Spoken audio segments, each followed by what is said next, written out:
Assalamualaikum warahmatullahi wabarakatuh. Bismillahirrahmanirrahim. Tabarakalladzi nazzala al-furqana ala 'abdihi liyakuna lil 'alamin nadhira. Allahumma shalli wa sallim ala nabiyyillah wa ala rasulillah sayyidina Muhammadin wa ala alihi washabbihi ajmain. Nama ba'du. Kita meneruskan kajian yang paling penting dalam ulumul Quran termasuk adalah al-ibratu bi umumil lafzi la bi khususis sabab. Itu terkenal sekali. Jadi Nabi karena seorang manusia, apapun hebatnya Nabi ini seorang manusia, tentu kalau ngandani cara Jawa atau menghitobi, pasti ngendikan sama yang di depannya. Tapi bukan berarti hukum ini khusus pada yang di depannya, tapi menjadi umum. Kenapa menjadi umum? Ya karena kebaikan itu boleh dilakukan oleh siapa saja. Misalnya Rasulullah ngendikan sama Mu'ad, ya Mu'ad inni uhibbuka fala tada'anna dubura kulli sholatin wa fi riwayatin faqul fi duburi kulli sholatin Allahumma a'inni ala zikrika wa syukrika wa husni ibadatik. Itu jelas kalimatnya Nabi, ya Mu'ad saya mencintai kamu, maka jangan pernah engkau tinggalkan setelah sholat kamu membaca Allahumma a'inni ala zikrika wa syukrika wa husni ibadatik. Ya Allah, tolonglah kami supaya selalu mengingat Engkau ala zikrika dan mensyukuri nikmat Engkau, dan tolong kami selalu beribadah kepada Engkau. Lalu kalau melihat asbabil wurud, kalau dalam ilmu hadis biasanya disebut asbabil wurud, kalau dalam ilmu Quran disebut asbabin nuzul, tentu yang didhawuhi itu ya Mu'ad. Tapi Anda tidak boleh begini, saya tidak wiridan itu, yang disuruh Nabi kan Mu'ad, saya kan tidak Mu'ad. Itu tidak boleh seperti itu. Makanya kita tidak boleh terlalu tekstual, karena tadi resikonya Anda tidak mengikuti kaidah al-ibratu bi umumil lafzi la bi khususi sabab. Sebab itu saya tadi di kantor rektorat ya Pak Ordas ya, bilang nanti untuk kajian yang di kantor rektorat pakai kitab Syajaratul Ma'arif, karena kitab itu juga yang sekarang dalam proses penerjemahan saya dengan Pak Quraisyab di PSG, yang di sini pakai kitab Itqon. Nanti mulai bulan depan, karena saya dipaksa untuk meneruskan. Ini sudah kayak Tuhan saja maksa-maksa. Itu pakai kitab Itqon. Nanti babnya tak kasih yang mendesak untuk diketahui. Termasuk apa? Al-ibratu bi umumil lafzi la bi khususis sabab. Sehingga di Quran misalnya begini, ada cerita begini. Nabi Isa itu bilang begini, saya ini siapa? Saya ini adalah orang, kata Nabi Isa, wa ja'alani mubarakan aynama kuntu. Saya adalah orang yang di mana-mana itu memberi berkah, memberi manfaat kepada siapa saja. Itu jelas tentang Nabi Isa. Tapi oleh ulama dikasih judul yang umum. Babu nafil ibad bikullil bilad. Bab bahwa seseorang harus bermanfaat hidup di mana saja, kapan saja. Meskipun itu Allah cerita tentang Nabi Isa. Tidak bisa kamu bilang itu kan Isa, saya kan tidak Isa. Tidak bisa seperti itu. Isa adalah ibaratun an ahlil khairi. Isa adalah figur orang baik. Tentu yang dilakukan baik. Tentu kebaikan boleh ditiru siapa saja. Jadi sehingga nanti pada akhirnya nama-nama yang disebut Allah di Quran itu kalau nama orang baik tentu kita boleh ikut. Paham ya? Kalau nama orang buruk tentu kita tidak boleh ikut. Ya gitu aturannya. Sehingga tadi ada al-ibratu bi umumil lafzi la bi khususi sabab. Jadi yang jadi pegangan adalah standar kalimat umum dengan pemaknaan yang ditentukan ulama. La bi khususi sabab, tidak terkait sebab itu. Misalnya yang paling masyhur tentu dalam hadis Madinah itu kira-kira kan utaranya Mekah ya Pak. Kira-kira ya. Utaranya Mekah apa selatannya? Utaranya kayak. Utaranya. Dulu penduduk Madinah itu kalau bikin kloset itu, pokoknya kalau qada'ul hajat itu menghadap ke utara atau selatan. Terus kata Rasulullah, kalau kamu sedang qada'il hajat, sedang buang kotoran itu jangan menghadap Ka'bah, juga jangan membelakangi Ka'bah. Itu Nabi redaksinya unik. Walakin syarriku aw gharibu. Tetapi kamu menghadap barat atau menghadap timur. Itu semua riwayat walakin syarriku aw gharibu, tapi kamu menghadap barat atau timur. Nah, artinya apa? Kata syarriku aw gharibu adalah binisbat di ahli Madinah. Karena orang Madinah posisinya di utara Mekah. Sehingga kalau menghadap utara atau selatan berarti menghadap Ka'bah atau membelakangi Ka'bah. Dan itu tidak boleh dalam proses qada'il hajat, masbuk kotoran. Terus Nabi memerintahkan menghadaplah ke barat atau ke timur. Nah, al-ibratu bi'umil lafzi la bi khususi sabab juga direvisi oleh ulama begini, kecuali sebab itu ada ilat. Maka kalau demikian yang dimenangkan ilatnya bukan teknya. Saya ulang lagi, yang dimenangkan ilatnya bukan teknya. Kayak tadi, di hadis itu kan Nabi ngintikan apa? Tetapi menghadaplah barat atau menghadap ke timur. Tentu orang Indonesia malah kalau itu kebalikannya. Orang Indonesia kalau ke barat atau ke timur kan malah menghadap Ka'bah atau membelakangi Ka'bah. Di sini pentingnya ijtihad. Dan ijtihad ini lazim, bukan harus Imam Syafi'i atau Imam Malik. Semua orang normal pasti tahu proporsi kalimat tadi. Karena ada aturan al-hukmu yaduru ma'ilatihi wujudan wa adaman.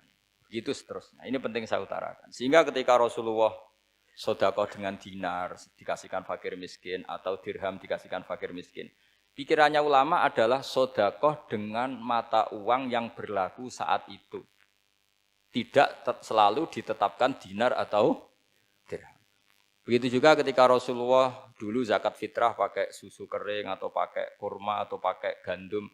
Ulama semua bilang yang penting kuti ahlil balad. Yang penting makanan pokok di negara itu. Dalam konteks Indonesia tentu apa? Beras. Ini penting saya utarakan karena tanpa mengkaji ulumul Quran seperti ini. Dan kita insya Allah bulan depan saya langsung bawa kitab Itqon. Di situ ada beberapa contoh. Harus seperti itu. Karena kalau tidak terikat sebab, itu nanti takutnya ayat umum menjadi liar. Misalnya begini, pernah ada aliran sesat dulu. Kebetulan di Jogja itu, saya lihat di TV. Entah salah kiainya, entah salah dosennya, entah salah siapa.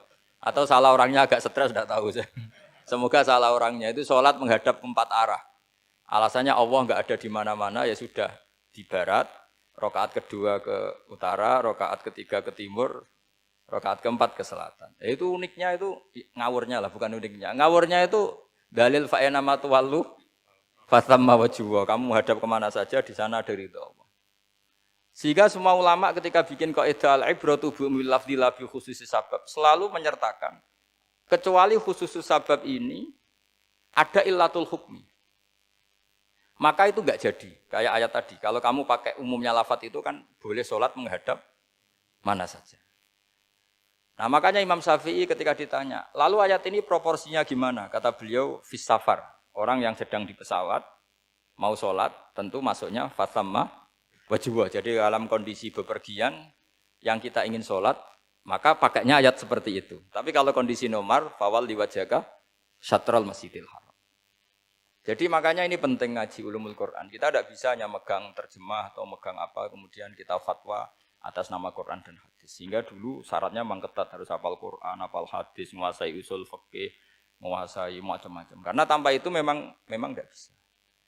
Sampai Ibnu Abbas ngendikan, kamu jangan pernah fatwa pakai Quran. Fa inna lahu wujuhan katsirah, karena Quran punya sisi yang banyak. Walakin hajuhum bisunnah. Kalau kamu adu hujjah, pakailah sunnah Rasulullah SAW. Karena di situ penjelasan Quran. Misalnya tadi Rasulullah ketika kondisi normal pasti sholat menghadap Ka'bah.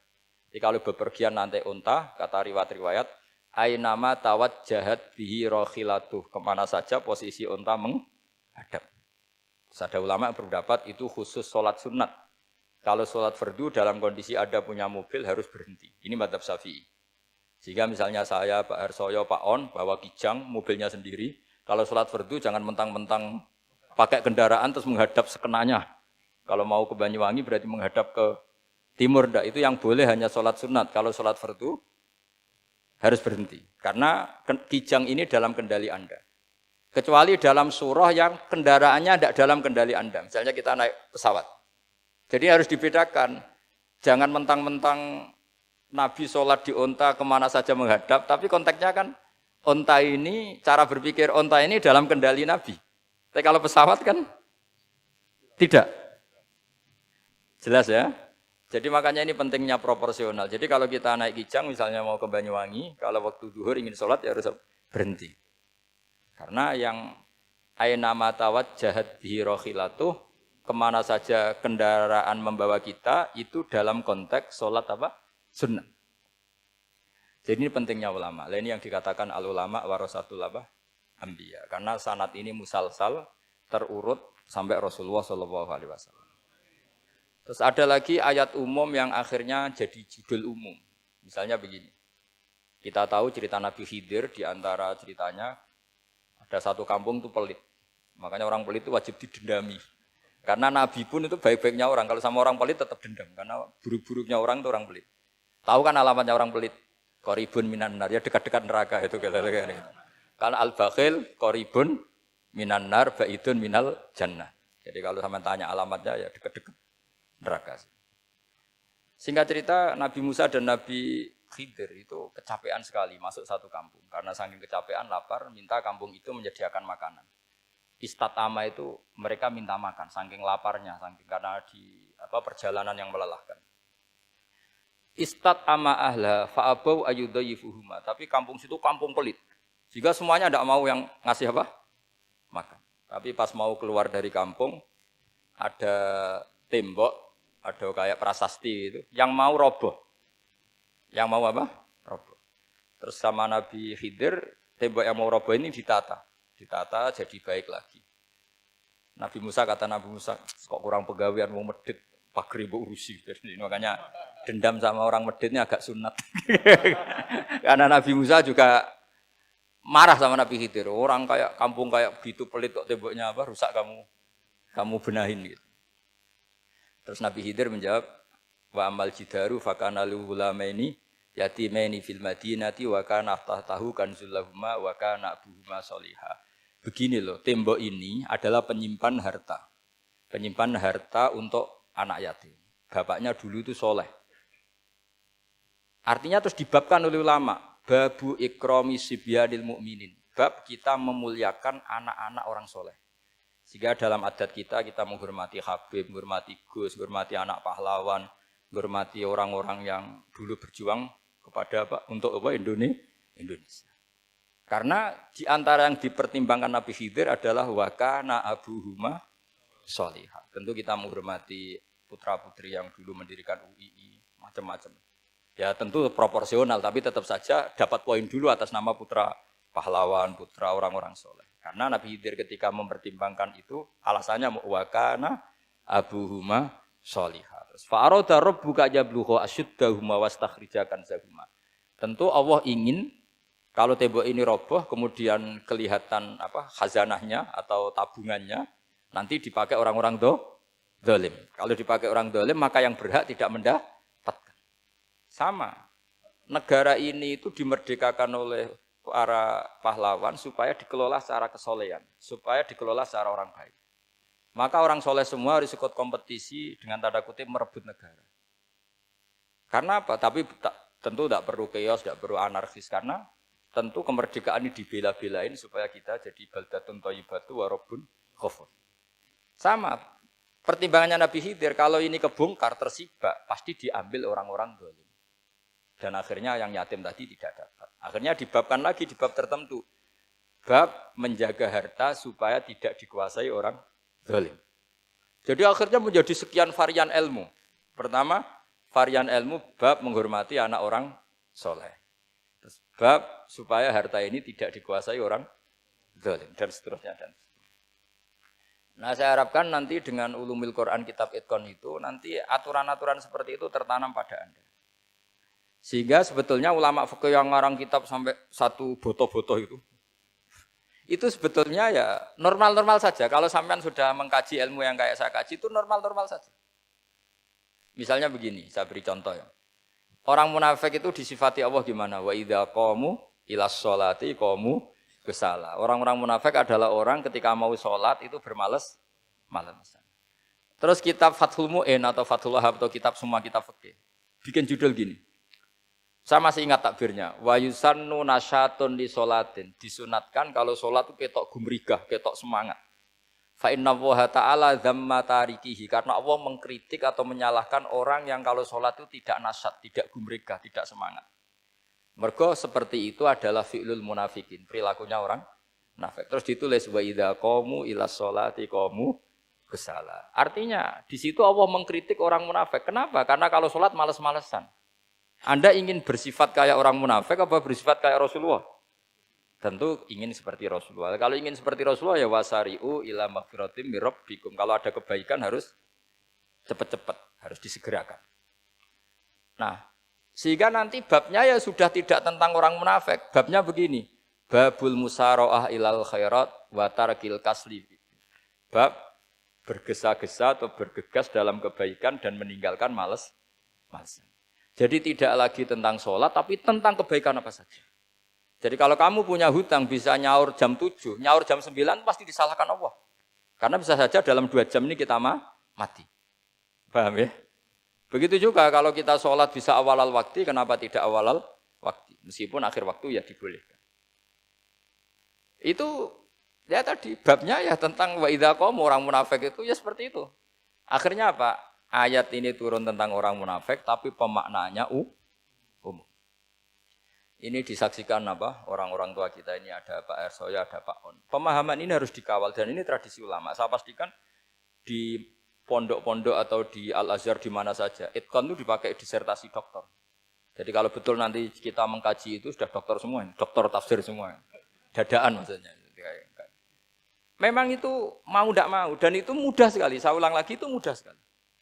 Kenapa kata Imam Syafi'i fa innal uqula mutarratun ila qabril haqqi karena akal itu dipaksa untuk menerima kebenaran. Ciri utama kebenaran kata Rasulullah matma'an nabi qabr. Jadi menerima itu pasti clear. Makanya disebut kebenaran itu ma'ruf, mudah dikenali. Sesuatu yang salah bahasa Arabnya itu mungkar, angkarohul aklu. Akal itu tidak nyaman. Makanya disebut apa? Munkar, sesuatu yang diingkari. Akal itu asing. Ya asing tuh misalnya, sepeda motor ini milik siapa? Milik Zaid. Ya sudahlah saya pakai, tidak usah pamit. Akal pasti, ini kok aneh, kok nggak milik orang kok nggak pamit. Akal pasti nggak terima. Makanya agama itu hanya menerima al-ma'ruf yang mudah dikenali dan menolak al-mungkar, sesuatu yang akal itu nggak terima. Jadi Imam Bukhari ketika ditanya, kenapa kamu sealim itu bisa mensarai sanad-sanad Rasulullah? Kata beliau, kalau kamu akalnya normal itu ya gampang saja. Terus ditanya, contohkan. Beliau contohnya begini. Pernah syurrahul hadis, para pensarah hadis itu habis otaknya. Gara-gara Imam Bukhari bikin judul begini. Babu sihhati tolakil akhros. Ingat-ingat ya.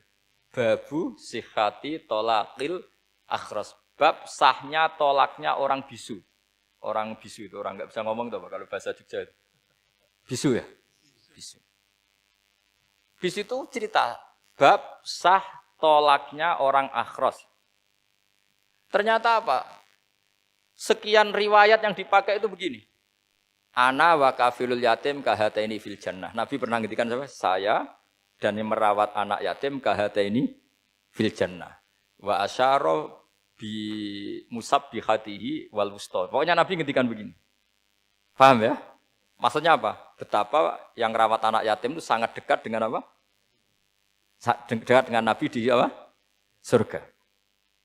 Terus hadisnya berikutnya asyahru hakada pakai tangan 10, ahakada wa hakada wa hakada berarti 30. Asyahru hakada wa hakada wa hakada berarti berapa? 29. Terus berikutnya hadis Aisyah sholat lama terus ditanya orang di tengah-tengah sholat. Aisyah kenapa sholat lama? Fa'asyarat nahwas sama. Kemudian Aisyah memberi isyarah nahwas sama. Ternyata saat itu gerhana apa? Matahari. Itu surahul hadis bingung semua. Ini cerita tolaknya orang bisusah kok ngelantur kemana-mana ini. Ternyata maksudnya Bukhari begini, maksudnya Imam Bukhari. Penjelasan, yang namanya tolak itu kan sihot. Ya sihot, tahu sihot, akad lah kalau dalam bahasa Jogja mungkin. Kalau kamu nikah kan angkah tuka, wazawazduha, terus bilang apa? Qabil tu, nikahaha wa taswiyah. Terus kalau kamu menceraikan istri kamu bilang kamu saya ceraikan. Yang dikatakan sihot itu adalah ekspresi atau implementasi dari sesuatu. Misalnya kamu ingin tolak, bilang saja tolak. Kalau kamu ingin muji orang, bilang saja begini. Pasti itu maknanya muji. Kalau ingin mencemooh, bilang begini. Nah, artinya gini, kalimat itu bisa diganti isyarah. Saya ulang lagi, kalimat itu bisa diganti. Buktinya Nabi mengisyaratkan saya dekat, bilang begini. Paham ya? Aisyah bilang gerhananya, bilang begini. Kalau begitu orang yang bisu ya punya cara menceraikannya. Dia cukup melakukan isyarat Yang isyarat itu pasti difahami sebagai cerai.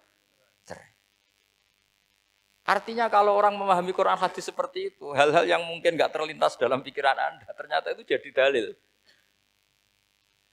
Artinya apa? Rasulullah yang bisa ngendikan saja kadang menjelaskan sesuatu pakai isyarah. Nah, dengan demikian terus jadi rumus al-isyarah al-mufhimah bimanzilatin nutki. Isyarah yang memahamkan sama dengan ucapan. Sehingga ini pengganti ijab qabul. Itu cara-cara memahami istihad, memahami Quran dan hadis. Caranya gimana? Kita harus belajar ulumul Quran. Ya, perangkat yang dipakai seluruh dunia termasuk kitab Itqan itu. Dan kitab Sajaratul Ma'arif itu yang saya kaji dan dikaji seluruh ulama di dunia. Karena saya tidak biasa ngaji tanpa kitab yang perlu kita kaji. Saya sendiri itu bisa seperti ini ya barokahnya kitab-kitab itu. Jadi gak terlintas tapi ya tadi. Rasulullah yang bisa ngendikan saja, sering iktifa, sering ngalap cukup dengan apa? Isyarah. Oh kalau gitu berarti al-isyarah bimanzilatin nutki. Isyarah itu sama dengan ijab dan qabul. Apalagi ini orang akhros, orang bisu yang nggak bisa ngomong. Lalu kalau tolak kayak apa, kalau nikah kayak apa. Ya, tapi Imam Bukhari itu uniknya tadi bikin judul Babu Sihati Tolakil Akhros, kemudian cerita anak wa kafilul yatim. Nah, itu kalau orang kan nggak sambung, ini sambungnya di mana? Kok malah cerita anak yatim? Ternyata kata kuncinya kahata ini seperti ini dan orang paham sangat sangat. Makanya hati-hati dengan isyarah karena kalau itu betul mengganti lafaz, berarti Anda kalau nyuwun sewu melafadzkan tolak terganti isyarah, ya agak masalah itu. Tapi semoga enggak lah. Istri satu kok dicerai nanti enggak punya istri nanti malah repot. Tapi ini kan saya cerita ilmu saja. Ya saya cerita apa? Cerita ilmu. Jadi kalau ada orang bilang semua yang ada di dunia itu ada di Quran. Itu caranya ya seperti ini. Jangan kayak orang-orang yang terlalu tekstual. Karena kalau seperti ini pasti semua ada di dunia itu ada di Quran. Karena cara pemahamannya seperti ini. Saya sering ditanya kenapa bumi ada likuifaksi macam-macam. Memang dari Quran, bayangannya Quran seperti itu. Amin tuman fis sama ayyakhsifa bikumul ardo fa idza hiya tamur. Memang dari awal Allah bikin bumi ini potensinya malah likuifaksi. Potensinya itu melumer. Tamur itu memang maknanya melumer. Dan ketika Allah nyifati bumi wal ardi dzatis sada, sadun maknanya pecah. Dan Allah tidak sekedar mengatakan pecah, dzatis sad, sifat dasar bumi itu mudah pecah. Jadi kalau dzat itu sifat dasar. Jadi meskipun Quran tidak meneliti spesifik kayak para ahli gempa, tapi dari awal Allah ngendikan bumi itu dzatis sad wal ardi dzatis sad. Bumi adalah berkarakter pecah. Kenapa berkarakter pecah? Karena dari awal bumi ini lempengan-lempengan. Di Qurannya dijelaskan gitu. Wa fil ardi qita'um mutajawirat. Bumi ya kelihatannya banyak, kelihatan satu, sebetulnya dari qit'ah, dari potongan. Lah qit'ah itu jamaknya qita'. Terus disebut mutajawirat, saling berdampingan. Kalau dalam bahasa Arab berdampingan itu berarti sel-selnya beda. Kalau bahasa Arab bilang sesuatu yang bercampur namanya mukhalatoh, jadi satu. Kalau yang beda jenis namanya mujawarah. Nah, Al-Quran itu bilang wafil ardi qita'um mutajawirat. Bumi ini karakternya per potongan-potongannya karakternya beda-beda. Sehingga memang potensinya bumi ini hancur. Apalagi dari awal memang dipersiapkan mau dihancurin. Makanya enggak usah takut kiamat, memang rencana Tuhan mau dihancurin. Makanya sanggup takwa saja. Kalau ingin menghentikan penghancuran ini tidak bisa. Itu sudah dalam rencana Tuhan pasti dihancurin. Makanya kalau orang sufi ditanya, kenapa tidak bangun rumah? Tuhan aja mau rencana menghancurin bumi, kok rumah tak tata nanti juga hancur. Gitu. Tapi kalau di Islam kota saya ngomong gitu kan dia wah ini orang enggak jelas ini. Gitu. Padahal yang kedonyan itu yang enggak jelas sebetulnya. Tapi ini saya cerita jadi supaya UII ya, yang didirikan ulama-ulama. Saya masih ingat ketika Profesor Zaini cerita, Pak Zaini saya ini kan kiai, saya tidak punya gelar apa kok jenengan minta bantuan ini. Katanya Pak Zaini dulu UI ya didirikan banyak kiai dan sebagian pendirinya juga enggak punya gelar katanya. Gitu. Tapi mendingan enggak punya gelar manfaat daripada punya gelar enggak manfaat. Malah problem. Tapi ya enggak masalah. Sudah ada manfaat enggak punya gelar malah repot lagi. Sudah cara berpikir gitu saja sudah. Pokoknya sementing semuanya baik apa saja. Jadi nanti setelah sampean mengkaji ulumul Quran ya tadi seperti yang dikatakan Imam Syafi'i itu gampang sekali.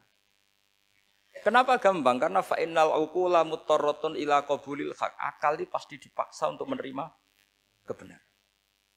Kayak saya berkali-kali ditanya sama seorang kiai, kenapa sih Gus masalah la ilaha illallah kok sampai Nabi ngendikan wa in zana wa in saraka. Siapapun yang melafadzkan la ilaha illallah Muhammadur Rasulullah, itu suatu saat pasti masuk surga. Meskipun dia pernah zina, pernah maling. Itu jelas teks hadis di Bukhari, di Muslim, wa in zana wa in saraka. Meskipun zina dan ini bukan berarti Nabi melegalkan perzinahan, enggak, ma'adzallah, enggak akan terjadi. Nabi melegalkan perzinahan. Tapi Nabi ingin ngendikan begini. Absolutisme kebenaran itu tidak terganggu oleh kesolehan dan kefasikan. Karena kebenaran absolut siapapun akan ngomong seperti itu.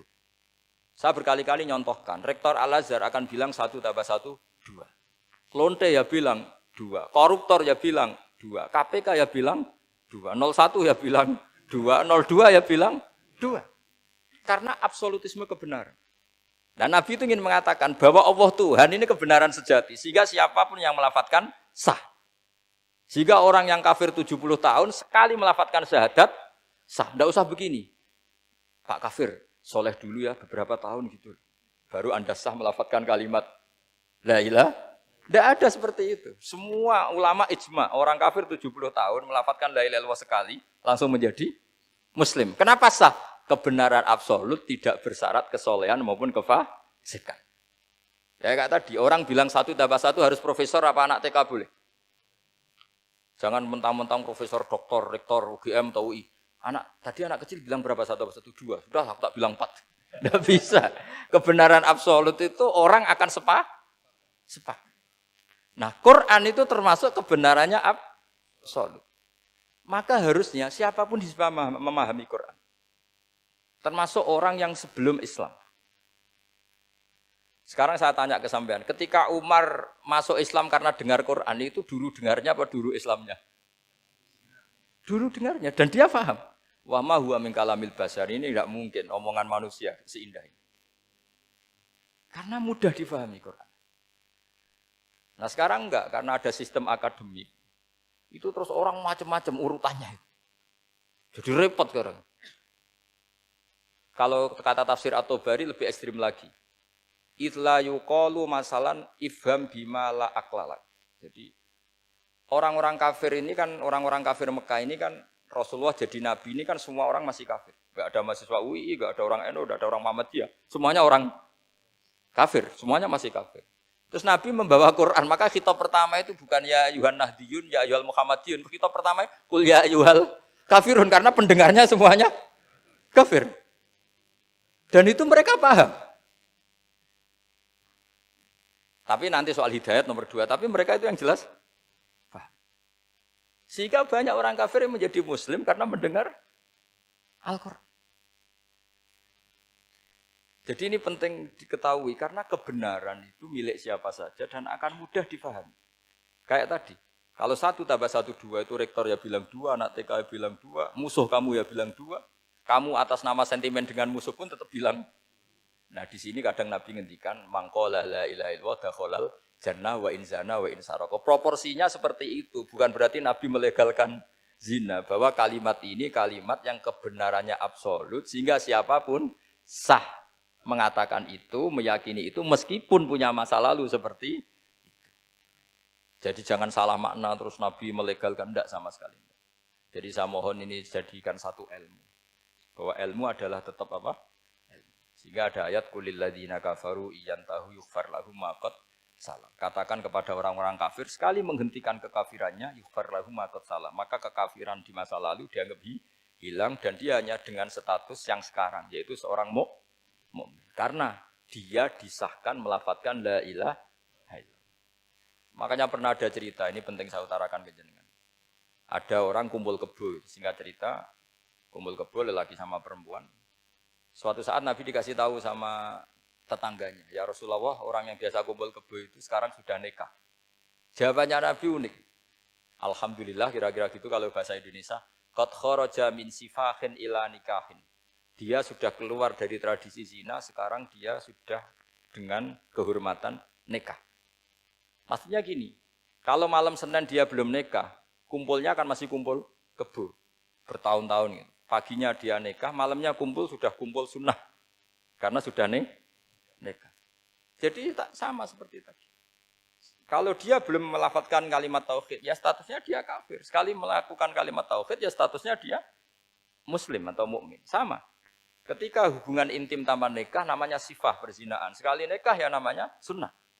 Jadi semudah itu. Dan Nabi tidak tanya macam-macam. Mau ngendikan qad kharaja min sifahin ila nikahin. Sudah keluar dari tradisi sifah menuju nikah. Pertanyaannya gini, kenapa enggak disyaratkan ini itu untuk nikahnya? Misalnya macam-macam. Ya sebetulnya syarat itu pasti ada, cuma begini loh. Orang yang ingin menghentikan keburukannya harus kamu katakan sah sekarang juga. Karena kita mengesahkan penghentian keburukan.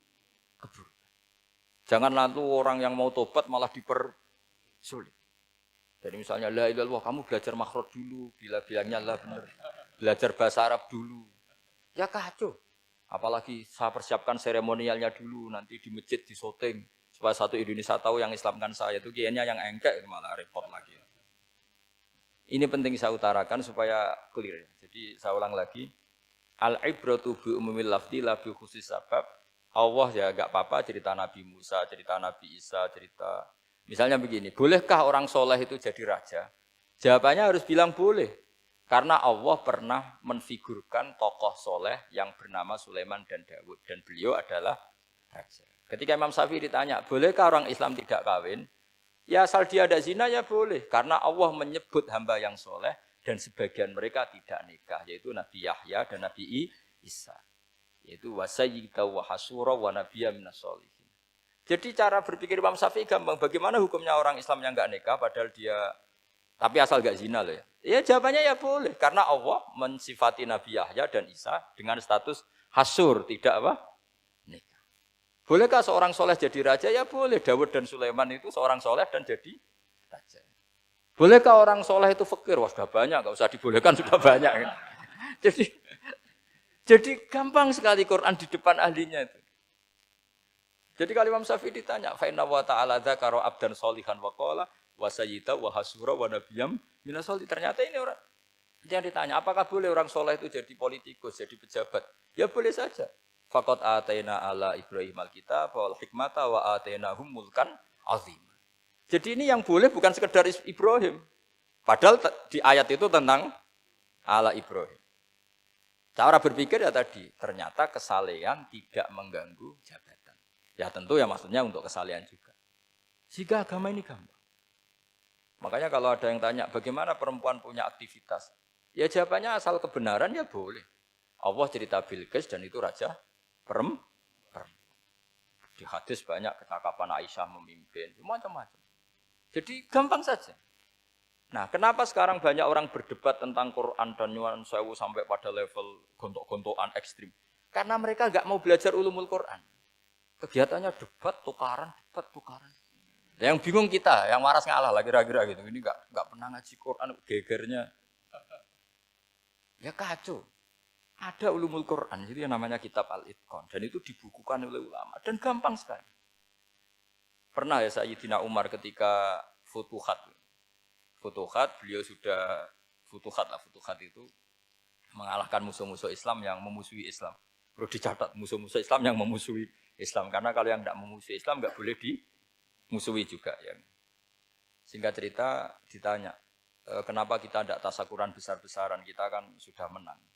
Padahal disambut sedemikian rupa. Jawabnya Umar apa? Inna wa ta'ala qad ayyara qauman faqala adhabtum thayyibatikum fi hayatikumud dunya wastamta'tum biha. Allah itu mengkritik kelompok kaum yang dalam hidupnya itu foya-foya. Maka saya akan mengurangi foya-foya itu supaya saya menyisakan jatah foya-foya saya sampai di surga. Nanti orang kafir ketika dimasukkan neraka di antara taubehnya Allah. Taubeh itu ya semacam kayak disalahkan gitu. Adhabtum thayyibatikum fi hayatikumud dunya. Jatah-jatah kenikmatan kamu, salah kamu habiskan di dunia. Sehingga kita harus pernah pas enak-enaknya tidur, tahajud, wiling-wilingan, ngurangi jatah. Sayyidah Aisyah itu cantik sekali, tapi sudah turu mujur di depan Nabi tetap sholat. Kalau sampai istrinya tidak cantik saja, nggak pernah tahajud. Itu masalah besar. Itu Aisyah itu kenangannya Aisyah. Saya ini kurang cantiknya. Sampai Nabi kalau sholat digoda tidur di depannya. Masyhur. Wa ana muqtaridotun. Saya tidur malang di depan Nabi. Nabi kalau berdiri sikilnya aku tak dojorno. Kalau Nabi mau sujud tak ingkretno. Nabi terus saja tahajud. Dan saya yakin itu sunnah, tidak ada yang niru itu. Aisyah loh, bukan yang Saudah, Aisyah. Di semua riwayat itu, kalau Saudah kan mungkin, wah pantesan Saudah kan gitu. Ini Aisyah. Terus ada cerita lagi, betapa Rasulullah memang Nabi betul. Aisyah itu istrinya paling cantik. Kan yang nyanyi cantik itu hanya Aisyah, Zainab sama Sofia. Kira-kira rivalnya itu. Ya rivalnya itu kira-kira. Ya sebagian ya cantik tapi enggak sekelas ini. Rasulullah itu malam-malam keluar. Terus pikiran Aisyah pasti ke sebagian rival saya. Doroh itu maru kalau coba. Dibuntuti sama Aisyah. Nabi enggak tahu kalau dibuntuti Aisyah. Ini hadis riwayat doa masuk kuburan. Maka jadi hadis itu ya unik, kalau enggak di tangan ulama itu jadi kacau. Babu doa li ahlil kubur. Bab mendoakan ahli kubur itu babnya itu tentang cemburu. Walhasil karena Nabi keluar, wah ini mesti itu enggak benar ini. Paling ke Sofia atau ke ya pokoknya Zainab, pokoknya yang cantik-cantik. Ditututi sama siapa Aisyah. Nabi enggak tahu hal itu. Ternyata Nabi itu kebaki. Kebaki itu assalamualaikum daraqaumil mukminin wa inna insyaallah bikum lahikun. Jadi barokahnya cemburu, hadis itu ada rawinya. Oh, ternyata ke kuburan toh. Itu sampai pulang jadi hadis itu diriwayatkan Aisyah. Ghirtu itu cemburu. Saya ini cemburu sama Nabi. Malam-malam keluar tak tututi juga mau kuburan. Lah, sahabatnya tanya, muridnya Aisyah. Lalu baca apa? Assalamualaikum daraqaumil mukminin wa inna insyaallah bikum lahikun. Kalau sampean kan enggak dibuntuti tok bar tenan. Mesti barbaran. Jadi ini penting saya utarakan. Jadi cobalah ulumul Quran dikaji secara baik. Insya Allah nanti maknani Quran itu mudah sekali. Karena memang sesuatu itu harus ada ilmu. Ya sesuatu itu harus ada ilmu. Banyak ulama itu nangis karena mudah memahami rahmat Allah. Abu Yazid Al-Bustami itu jadi wali bukan karena banyak wiridannya, enggak. Dia setiap makan itu memuji begini, ya Allah, engkau itu enggak butuh saya, tapi kenapa ngasih makan saya? Kalau majikan ngasih makan karyawannya kan supaya mau kerja. Semua kebaikan manusia itu pasti ada imbalannya. Tapi engkau itu enggak butuh apa-apa, kenapa ngasih nikmat kepada manusia padahal engkau tidak butuh. Itu kan aneh betul. Kalau apapun ikhlasnya orang, kalau ngasih itu kan ada maunya. Meskipun sudah bilang ikhlas. Oh sudah, tapi kalau Allah itu tidak butuh. Misalnya ada orang nyumbang masjid ikhlas, tetap di hatinya, benak Jumatan Par, Quran yang dindi, tetap ada kepentingannya. Tapi kalau Allah enggak. Sehingga cara mensifati Allah itu luar biasa. Makanya orang jadi wali itu diantara kata Rasulullah, Inna woha la yardu anil abdi idha akalal aklah fayahmaduhu alaiha au yashrubah syarbah fayahmaduhu alaiha. Allah itu sangat ridho. Orang jadi wali itu kan diridani Allah. Allah itu sangat ridho kalau seseorang makan, kemudian dia muji Allah. Coba apa hebatnya Donald Trump, kalau gak makan ya lemes mati. Apa hebatnya presiden seluruh dunia, kalau gak makan ya lemes mati. Orang yang katanya paling top di dunia, itu nak gak makan kangkung nyatanya ya lemes. Hebatnya di mana coba? Yang kita puji-puji hebat, ternyata kalau gak makan itu lemes. Pak Rektor gak makan lemes, apalagi Pak Onwel gak makan lemes. Hebatnya apa coba? Nah, terus kelihatan wa khuliqal insanu dhaifa. Makanya ketika Allah mengingatkan orang yang menyembah Isa, Allah hanya menghentikan gini, kana yakulani to'am. Isa dan ibunya itu makan. Maksudnya kalau enggak makan itu ya lemes. Kamu kebayang enggak punya Tuhan terus, Pak Tuhan jenengan lemes, monggo dariin. Kayak apa malunya kita punya Tuhan kalau enggak makan apa? Lemes. Terus nanti cerita, alhamdulillah tadi Tuhan mampir sini. Tadi lemes lah tak kasih makan, bergas lagi. Makanya Allah kritiknya mesti sederhana. Karena ya kula to'am. Kok kamu Tuhan kan gimana? Ini kalau enggak makan itu. Tapi kita sering keliru mengatakan Presiden Amerika itu superpower hebat. Hebatnya di mana seorang manusia? Kalau enggak makan ya. Ini makanya Allah ngendikan wa khuliqal insanu dhaif. Sehingga banyak para wali itu dekat Allah ketika makan. Bukan apa-apa karena tadi makannya itu enggak kayak sampai ana makan banyak lahap segala-galanya udah gitu.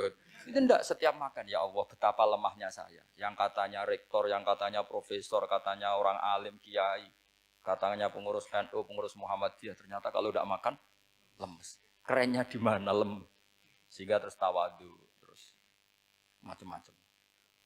Jadi ini penting. Jadi Allah mengingatkan manusia itu dengan makan tadi. Makanya Nabi Rasulullah ngendikan Allah itu sangat ridho seseorang yang setiap makan muji Allah. Tapi sekarang orang makan tuh banyak yang enggak menjiwai. Karena ada aturannya sebetulnya, ngunyahnya sampai sekian kali. Ya, tapi sekarang kan sudah ada seperti itu. Makanya sekarang wali sudah enggak banyak. Pendaftarnya juga sudah ada banyak. Apalagi orang-orang intelek itu sudah agak tertarik daftar wali. Memangnya kalau sudah jadi wali dapat uang, malah repot lagi kalau seperti itu. Tapi ini saya cerita orisinilnya ilmu Quran. Ketika Allah mengkritik Isa itu hanya ketika dituhankan maksudnya. Itu hanya dengan kalimat kana yakulan itu Isa dan ibunya sama-sama makan. Dan ketika Allah memuja Rasulullah SAW dan para nabi, itu pujaannya itu aneh. Wa ma arsalna qablaka minal mursalin illa innahum la yakuluna ta'ama wa yamshuna fil aswaq. Saya tidak pernah menugaskan para rasul kecuali mereka itu ya makan dan jalan-jalan di pasar. Saya sampai sekarang hampir tiap minggu itu jalan-jalan ke pasar sama anak saya. Meskipun saya di Rembang Pituluk gede itu tetap biasa saya jalan-jalan ke pasar. Karena apa? Kata Rasulullah Muhammad, Isa itu sampai dituhankan itu gara-gara jarang makan. Terus orang memitoskan macam-macam. Rasulullah itu kalau makan itu di depan umum, sering di luar rumah. Supaya kelihatan kalau beliau itu manusia. Jadi makannya Nabi adalah nafyun li uluhiyati. Perlu dicatat Nabi Muhammad jadi Nabi setelah dengan tanda kutip tragedi Isa dituhankan. Karena Rasulullah jadi Nabi setelah tragedi Isa dituhankan, maka sisi manusianya itu diperlihatkan. Sampai kalau makan tuh di depan umum. Tapi enggak marung di KFC, enggak ada riwayatnya itu. Di depan umum. Nah, karena kepentingannya itu sehingga makannya Nabi ini ibadah yang luar biasa. Karena menunjukkan sisi kemanusiaan yang akan aman, tidak akan dituhankan. Paham ya? Sama. Seperti kita misalnya kiai atau pejabat. Makan saja enggak apa-apa. Tunjukkan kalau kita manusia. Kalau enggak makan lemes. Dan kalau itu terus dalam hati kita, insya Allah kita orang yang mengimani wa khuliqal insanu dha'ifa. Betapa manusia itu lemah. Nah, tapi kita sekarang enggak. Kalau kita jadi rektor enggak bisa mengendalikan satu kampus, jadi kiai bisa mengendalikan umat. Pikirannya itu kayak Fir'aun. Dan di antara kesalahan Fir'aun adalah faqala ana rabbukumul a'la, bahwa saya bisa mengendalikan kalian semua. Maka dalam ilmu tasawuf yang pertama harus dihilangkan adalah sifat anania. Bahwa karena saya. Tapi kalau orang mau jadi wali atau orang dekat Allah, kenapa saya sering menyebut kata wali? Sebenarnya khazanah wali itu ada di Quran. Ala inna awliya Allahi la khaufun alaihim wa lahum yahzan. Cuma orang kota senangnya bakas intelektual. Wong desa senangnya bakas wali. Akhirnya banyak orang yang enggak wali modus pura-pura wali terus nipu orang. Jadi sama-sama ada korban. Yang intelektual juga sama. Seakan-akan lebih intelek dibanding wali ini, makanya saya supaya bahasa intelektual ya ada di Quran, maksudnya terjemahannya ada, bahasa wali juga apa? Ada. Dan kadang orang jadi wali itu melakukan hal-hal yang kecil, yaitu merasa doif saat apa? Makan. Merasa doif saat makan. Karena tadi paling mudah menafikan ketuhanan seseorang adalah nyatanya kalau nggak makan lemes. Paling mudah mendoifkan manusia yang katanya presiden superpower pun kalau nggak makan. Apa artinya kehebatan manusia yang sehatnya bergantung nasi satu mangkok? Kerennya di mana coba? Presiden kondang bisa pengaruh seluruh dunia. Jajalnya gak mangan sedino. Lemes. Berarti hadar rojul lelaki ini bergantung satu mangkok nasi. Hebatnya di mana coba? Makanya ada seorang raja angkuh datang ke seorang ulama. Saya raja bisa mengendalikan dunia. Kata ulama, tanya gini, andaikan kamu tidak bisa minum, kemudian harus bisa minum kalau orang menukarkan kerajaan kamu. Kamu boleh minum, asal kamu tidak jadi raja. Apa kamu kasihkan kerajaan kamu ketika kamu harus minum dengan cara seperti itu? Misalnya di tengah belantara, kalau di Arab kan sering ada apa? Sahara itu ada padang pasir. Terus kata raja itu, ya saya milih minum. Kalau saya tidak minum mati, mendingan tidak punya kerajaan. La tafrah bimulkin la yusawi kak samain. Kamu jangan bangga dengan kerajaan yang nilainya tidak ada dengan segelas. Baru dia sadar ternyata. Jadi kamu jangan bangga dengan satu kerajaan yang bahkan akan kamu tukarkan dengan Segelas. Artinya pertanyaannya gini, kerajaan yang kamu bisa mimpin ini ditopang air apa ditopang keangkuhan Anda? Sebenarnya hanya ditopang air. Karena sekali Anda tidak minum, tidak bisa jadi raja. Terus lemes, diobatno. Sama presiden juga gitu. Kalau nggak makan, nggak minum, terus sakit, stroke, nggak bisa jadi presiden. Artinya ternyata betapa manusia ini bergantung dengan sesuatu yang remeh, yaitu makan, minum, makan, minum. Nah di sini ini, kenapa Quran menyebut para nabi itu apa? Illa innahum la ya'kuluna ta'ama wa yamsuna fil aswaq. Kalau kamu tidak memahami seperti ini kan terus kayak Quran kok ngomong hanya gini kok. Kayaknya kelasnya kok enggak intelek gitu. Cara pandang enggak seperti itu. Paham ya? Jadi supaya lebih apa? Memahami Quran dan kamu akan lebih tasdik kepada Quran sebagai kalam Allah yang pegangan kita apa? Semua. Saya kira demikian. Assalamualaikum warahmatullahi wabarakatuh.